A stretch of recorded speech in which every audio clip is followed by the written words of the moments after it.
Hi everyone, welcome back to a new episode. আজকের এই ভিডিওটাতে আমরা কথা বলবো বাংলাদেশ ভার্সেস শ্রীলঙ্কার ওডিআই সিরিজে পসিবল 11 নিয়ে। এই ওডিআই সিরিজটা অবভিয়াসলি বাংলাদেশের জন্য অনেক ইম্পর্টেন্ট অ্যান্ড অনেকগুলা কোয়েশ্চেন অ্যান্ড ডাউট আছে বাংলাদেশ প্লেইং 11 নিয়ে। সেই কোয়েশ্চেনগুলোর একটা অ্যান্সার আমরা এই পুরো সিরিজে পাবো। বেশি কথা না বাড়ে আমরা চলে যাই পসিবল 11-এ। Let's start with top order. Top অর্ডারে আমাদের অপশন আছে তিনটা। একটা হলো তানজিম তামিম, ইমন আর Naim Sheikh. Based on last two series, UAE and Pakistan টি-20 সিরিজ, ওইখানে তানজিম তামিমের একটা বলা যায় কনসিস্টেন্ট নক ছিল। লাস্ট 6 ম্যাচের মধ্যে প্রথম ইউএইর সাথে যে ম্যাচটা ছিল ওটাতে খারাপ করলো, পরবর্তী সবগুলা ম্যাচে 30 আপ স্কোর ছিল তানজিম তামিম। সো ভালো একটা ফর্ম ক্যারি করতেছে, যদিও টি-20 ফর্ম্যাটটা ডিফারেন্ট, বাট যেহেতু আমরা ওডিআই অনেক আগে খেলছি, চ্যাম্পিয়নশিপ ট্রফির পর this is our first ODI, so আমাদেরকে ওই টি-20-র সিরিজগুলো দিয়েই হয়তো একটু জাজ করতে হবে ফর্মটা at least. So Tanzid Tamim opener, there is no doubt about him. Let's talk about Naim Sheikh and Emon. So আমার পার্সোনালি মনে হয় নাইম শেখের পসিবিলিটিটা একটু বেশি ইমনের চেয়ে, বিকজ ইমনের লাস্ট টি-20 সিরিজও যদি আমরা দেখি পাকিস্তানের সাথে, পাকিস্তানের লাস্ট ম্যাচটাও ভালো করছে, ইউএইর সাথে ফার্স্ট ম্যাচটা ভালো করছে, মাঝখানে কন্টিনিউসলি কিছু ম্যাচ খারাপ করছে। সো কনসিস্টেন্টির একটা অভাব আছে। On the other hand Naim Sheikh ঘরোয়া পারফরমেন্সে দুর্দান্ত, যদিও কোয়েশনটা অলওয়েজ থাকে যে ঘরোয়া পারফরমেন্সের সাথে ইন্টারন্যাশনালে একটা দূরত্ব আছে, বাট আমার পার্সোনালি মনে হয় যেহেতু ওকে নেওয়া হয়েছে, আমার মনে হয় ফার্স্ট ম্যাচে অ্যাটলিস্ট ওকে ট্রাই করে দেখা যাবে। Third option Najmul Hossain Shanto, there is no doubt ওডিআইতে শান্ত প্রিটি কনসিস্টেন্ট অ্যান্ড ভালো ব্যাটসম্যান, সো আমার মনে হয় থার্ড পজিশনটা ওর জন্য পারফেক্ট। ফোর্থ পজিশনে একটু ট্রিকি, বিকজ ফোর্থ পজিশনে নর্মালি আমরা যেটা দেখি তাওহিদ হৃদয়কে ফোর্থ পজিশনে দেখি, বাট তাওহিদ হৃদয়ের লাস্ট কিছু পারফরমেন্স অনেক বাজে, অ্যান্ড মেহেদী হাসান মিরাজ যেহেতু উনি ক্যাপ্টেন, অ্যান্ড ফোর্থ পজিশনটা প্রত্যেকটা টিমের জন্য একটা ইম্পর্টেন্ট একটা পজিশন, যেই ইম্পর্টেন্ট পজিশন আমরা সবসময় দেখি important players like Shakib Al হাসানা ওই পজিশনে খেলতে। সো সাকিবের একটা লাইক টু লাইক রিপ্লেসমেন্ট বলা যায় মেহেদী হাসান মিরাজ হইতে পারে। অ্যান্ড চ্যাম্পিয়ন্স ট্রফিতে উনি থার্ড অ্যান্ড ফোর্থ নাম্বারে দুইটা ম্যাচ খেলছে ওডিআইতে। সো আমার মনে হয় যে এইবার ওনার সেটেল হওয়া উচিত ফোর্থ পজিশনে Mehedi Hasan Miraz. Fifth position obviously fifth, sixth and seventh position, এই তিনটা পজিশন হলো আমাদের মিডল অর্ডার। এখন মিডল অর্ডারে আমাদের we don't have any option, আমাদের কোনো অপশনই নাই।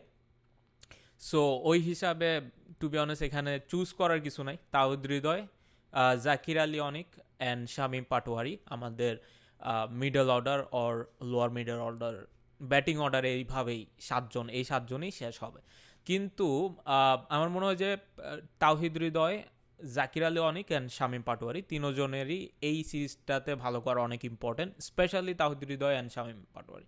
এই গেল টপ 7 ব্যাটিং অপশনস। এরপরে চলে যায় বোলিং অপশনে। বোলিং অপশনের ফার্স্ট কলটাই হবে রিশাদের, যদিও লাস্ট পিএসএল এর ফাইনাল থেকে শুরু করে লাস্টের টি-20 সিরিজ দুটোটাতে অনেক খারাপ পারফরমেন্স হয়েছে, বাট আমার মনে হয় যে he can do a comeback, specially যদি আমরা এটা কনসিডার করি যে শ্রীলঙ্কার বিপক্ষে রিশাদের performance, then we should consider him in the team, and আমার জন্য রিশাদ হবে 8 পজিশনে অ্যাজ এ লেগ স্পিনার। এরপরে তিনটা পজিশনে আমাদের তিন পেসারের মধ্যে অবভিয়াস দুইটা চয়েস তাসকিন অ্যান্ড মুস্তাফিজ, এর মধ্যে আরেকটা চয়েস থাকতে পারে তানজিম সাকিব আমাদের বলা যায় যে টি-20 অ্যান্ড ওডিআইতে অনেকটা অটো চয়েস, অনেকটা বলা যায় যে উনি regular performer, regular team member. So ওই হিসাবে আমার মনে হয় যে Tanzim Sakib is our first choice.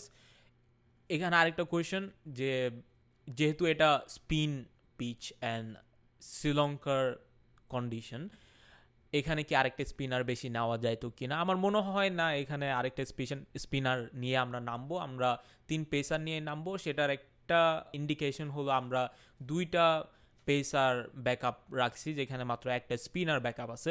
সেই হিসাবে আমরা 3টা পেসার নিয়েই নামার প্ল্যান করতেছে বিসিবি অথবা ম্যানেজমেন্ট। তানজিম সাকিব, নাহিদ রানা আর হাসান মাহমুদের মধ্যে আমার মনে হয় যে ফার্স্ট ম্যাচে অ্যাটলিস্ট তানজিম সাকিব চান্স পাবে, অ্যান্ড দেন পারফরমেন্সের বেসিসে আমরা হয়তো একটু নড়চড় দেখতে পারি। বাদ যাওয়া প্লেয়ারদের মধ্যে অবভিয়াসলি সবার প্রথমে নাম আসবে আমাদের প্রিয় লিটন দাসের। সো লিটন দাস কেন টিমে আছে এইটাই একটা কোয়েশ্চেন। সো ওই ব্যাপারে আর কিছু বলার নাই, সবাই আমরা জানি। তানবীর ইসলাম স্পিনার, আমার মনে হয় যে রিশাদকে দিয়ে আমরা স্টার্ট করতে পারি ম্যাচটা, and then depends on the performance, হয়তো তানবীরকে ইন্ট্রোডিউস করাও যেতে পারে নেক্সট ম্যাচগুলোতে। নেক্সটে বাকি আছে দুইজন পেসার, নাহিদ রানা আর হাসান মাহমুদ রাহিদ রানা দুইজন লিটারালি দুই ডিফারেন্ট জোনের। Hasan Mahmud is more about variation, where Nahid Rana is about pace. So আমার মনে হয় যে সাকিবের রিপ্লেসমেন্ট হতে পারে যদি পারফরমেন্স খারাপ হয়, অথবা হাসান মাহমুদ যেহেতু টেস্টে অলরেডি খেলছে 2টা টেস্ট, সো আমার মনে হয় যে ওর একটু ব্রেক দেওয়া উচিত, অথবা নাহিদ রানা 2টা টেস্ট খেলছে, ওর একটু ব্রেক দেওয়া উচিত।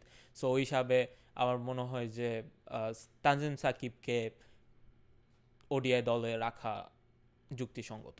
So this is gonna be my playing 11. Let me know your playing 11 too in the comment section, and it's gonna be interesting. Let's see BCB management ki decide kore. Thank you very much for watching. See you in the next video.